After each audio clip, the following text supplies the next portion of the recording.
So second, Ehrman fails to emphasize that due to the theological convictions of early Christians about the foundational role of the apostles, there was a built-in sense that the canon was closed after the apostolic time period had ended.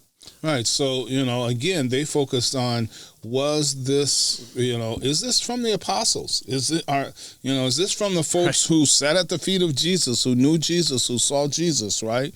And so that helped make, the canonical writings authoritative. Right.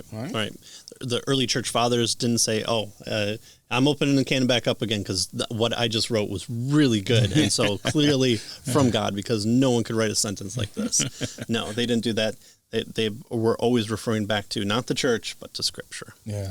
For example, the Muratorian fragment of the 2nd century, the Shepherd of Hermas, is rejected as Scripture because it was written very recently in our time. Right. So it wasn't written back then by the apostles or those associated with the apostles. It was rejected here, they say, because it was written recently. Right. So they were looking back in terms of giving, in order to give authoritative authority to a particular writing, right? And that's not to say that the Shepherd of Hermas was read in a church setting or utilized for preaching, but we do that today. We bring in outside sources sometimes to emphasize points within Scripture or to talk about the current political or cultural makeup, and so we point to those things not to say that they're authoritative, but back then it's not just only these could be read in a church setting, but Shepherd of Hermas was as well.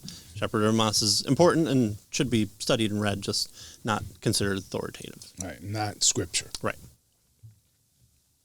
So in summary, though achieving a universally recognized 27-book closed New Testament canon was a lengthy process, labeling the canon as a weapon used by the church to stamp out legitimate diversity conceals more than it reveals. While the canonicity of some peripheral books remain debated in the 3rd and 4th centuries, as they sometimes are still today. Yeah, really. Everyone has to point back to James and Martin Luther. By the end of the 1st century, the core books of the New Testament were widely recognized as canonical books. So which books, what Bible do you Christians use? Well, we point back to the same ones that the early church used and recognized. Yes, it wasn't fully... the pie was cooling on the windowsill, and we sometimes want to put our finger in a little too quickly, and it was still warm.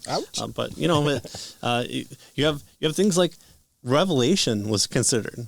I mean, that out of any book you'd think, hold on, let's hold on a second. Dragons and eating babies somewhere, and these scorpion things. What? No.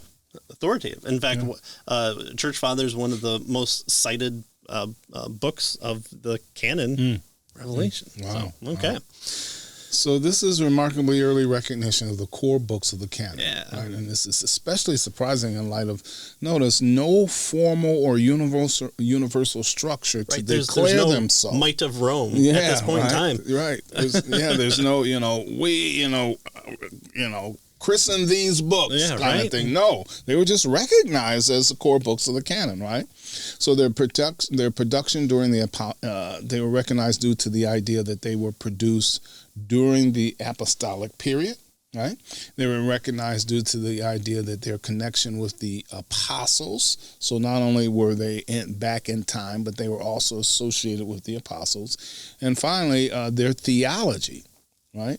It fit within the story and theology of the Old Testament canon, right? So those are reasons why these various books were recognized, right? Or at least some of the reasons, And obviously, you can do more studies and say, this one has more Old Testament citations. Why wasn't this included?